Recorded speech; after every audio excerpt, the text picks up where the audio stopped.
Perlindungan Masyarakat Universitas Negeri Jakarta. Saya akan menjelaskan tentang social grace.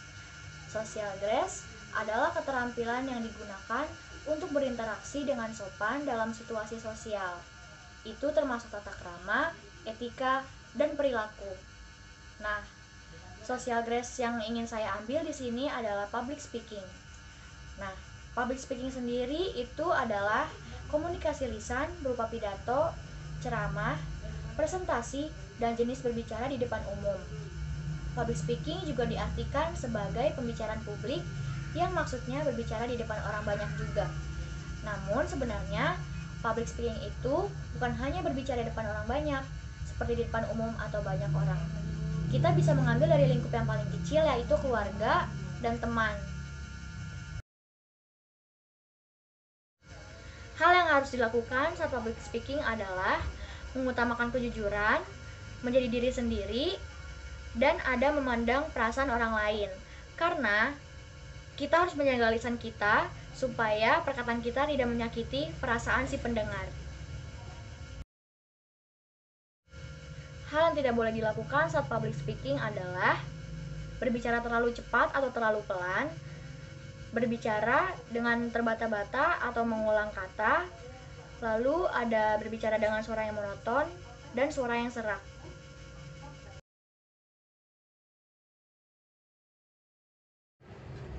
Public speaking memiliki manfaat bagi diri kita sendiri, yaitu kemampuan public speaking akan membantu meningkatkan rasa percaya diri. Dengan mempelajari kemampuan public speaking, maka Anda juga akan belajar untuk memupuk rasa percaya diri. Rasa percaya diri ini tidak hanya akan berguna ketika Anda harus berbicara di depan umum, tetapi juga bisa berguna di saat-saat lainnya. Yang kedua, kemampuan public speaking akan membuat orang lain senang mendengarkan Anda. Kalau Anda memiliki kemampuan public speaking, maka gaya bicara Anda akan lebih enak untuk didengarkan. Anda akan bicara dengan kata-kata yang lebih variatif. Anda juga tidak akan kehabisan bahan untuk diobrolkan. Jadi, Anda akan menjadi teman yang sangat menyenangkan untuk diajak ngobrol. Anda akan lebih nyaman bergaul dengan orang lain. Yang ketiga, kemampuan public speaking akan meningkatkan kualitas diri Anda. Yang keempat, kemampuan public speaking akan membuat Anda berpikir lebih kritis. Selain bisa meningkatkan kemampuan berbicara di depan umum atau depan orang banyak, kemampuan public speaking juga bisa membantu Anda untuk meningkatkan kemampuan berpikir kritis. Kemampuan berpikir kritis adalah kemampuan otak untuk mencari cara untuk memecahkan atau mengatasi permasalahan dengan cepat dan tepat. Hal ini karena public speaking akan menuntut seseorang untuk berbicara dengan menarik. Jadi, dia harus memilih kata-kata dan cara penyampaian yang tepat. Secara tidak langsung, hal ini akan merangsang otak untuk berlatih berpikir kritis. Ketika berbicara di depan umum, Anda dituntut untuk dengan cepat berpikir kata-kata apa yang sebaiknya digunakan. Hal ini akan membantu Anda berpikir kritis ketika Anda membutuhkannya. Yang kelima, kemampuan public speaking akan meningkatkan kemampuan Anda untuk memimpin.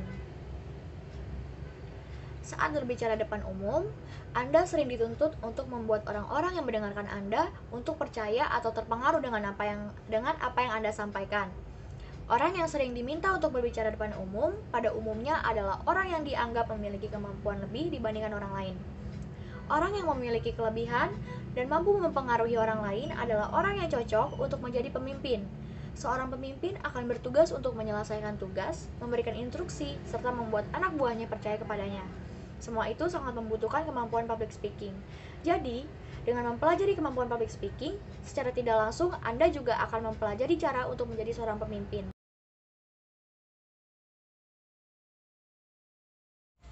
Yasa, Iya, Bu.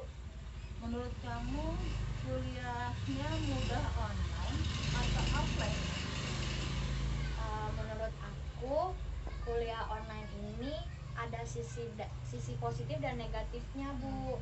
Nah, sisi positifnya itu kita tuh lebih bertanggung jawab dengan waktu, karena kita tuh harus disiplin waktu. Kalau kita nggak disiplin waktu, pasti kita ketinggalan pelajaran, ketinggalan matkul. Nah, ada lagi sisi positifnya. Nah, sebagai mahasiswa kita bisa mengulang melihat materi yang dosen berikan, karena dosen memberikan materinya itu melalui PowerPoint. Nah, kalau untuk sisi negatifnya, kita kan kalau daring ini, kalau nggak di kamar, di ruang tamu. Nah, di tempat-tempat kayak gitu tuh zona nyaman buat istirahat kan. Nah, jadi dengan kayak gitu buat kita nggak fokus belajar, jadi kitanya tuh kayak pengen santai, pengen tiduran dulu. Jadi tuh kayak buat belajar entar-entaran dulu deh gitu. Gitu, Bu. Yaudah ya Sa, jadi kamu harus lebih giat lagi belajarnya ya, biar kuliahnya sukses. Iya, makasih Amin. Tante.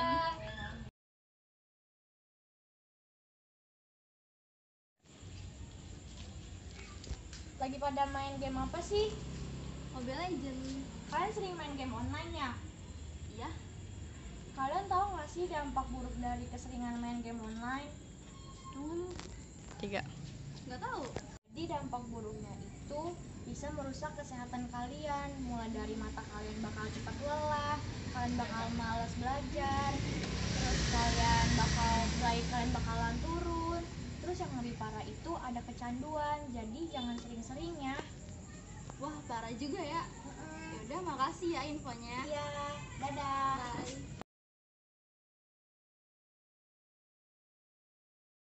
Yasya, Iya. Ayah ingin menanyakan kepada kamu bagaimana tanggapan kamu mengenai pengguna narkoba. Karena kan kamu udah dewasa nih, udah bisa memilih jalan hidup kamu sendiri. Gimana? Jadi narkoba itu kan hal yang sangat berbahaya ya. Efek negatifnya tuh banyak banget buat diri kita sendiri. Kayak contohnya bisa merusak otak, kecanduan, dan yang lebih parah bisa menyebabkan kematian. Jadi aku tuh pilih-pilih teman gitu loh ya. Aku takut terjerumus ke hal-hal kayak gitu. Nah, aku udah gede nih, jadi aku bisa loh milih yang mana yang benar buat aku sama yang salah buat aku gitu loh ya. Jadi aku yakin aku bisa jaga diri. Makanya, kamu kan udah dewasa nih, kamu udah bisa jaga diri kamu udah bisa memilah dan memilih.